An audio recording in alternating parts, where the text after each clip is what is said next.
Chronic kidney disease ay isang kondisyon kung saan nagkakaroon ng pinsala ang mga bato sa loob ng mahabang panahon. Mayroong iba't ibang mga klase ng CKD, ngunit ang dalawang pinakakaraniwang sanhi nito ay ang mataas tiyon ng dugo o hypertension at diabetes. Maaari na itong magresulta mula sa iba pang mga kondisyon tulad ng glomerulonephritis at mga problema sa genetic tulad ng Alport syndrome. Ang CKD ay maaaring magdulot ng iba't ibang mga epekto sa katawan.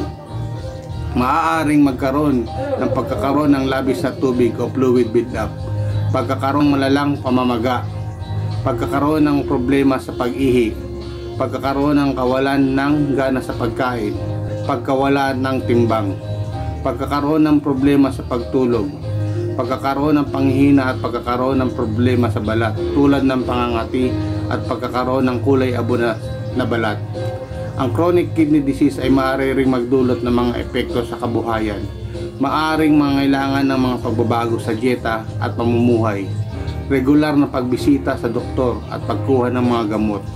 Maaring mangailangan din ng mga medikal na pagsusuri at paggagamot na maaring magresulta sa gastusin. Ang mga taong may chronic kidney disease ay maaring magkaroon ng limitasyon sa kanilang pisikal na kakayahan at maaring kailangan nilang mag-adjust sa kanilang trabaho o karera.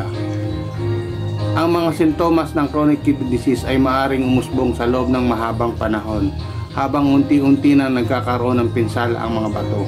Maaring magkaroon ng panghina, pagkapagod, pagsusuka, pangangati o mamaga ng mga binti at paa, pagbabago sa kulay ng ihi at pagkakaroon ng problema sa pag-ihi. Mahalaga na kumonsulta sa isang doktor kung mayroong kang mga sintomas ng chronic kidney disease o kung mayroon kang mga kondisyon na maaaring magdulot ng pinsala sa mga bato. Ang maagang pagtuklas at paggamot ay mahalaga upang maiwasan ang mga komplikasyon at mapangalagaan ng kalusugan ng mga bato. Sana makatulong ako. Kung mayroon kang ibang mga katanungan, huwag mag-atubiling itanong. Thank you and God bless.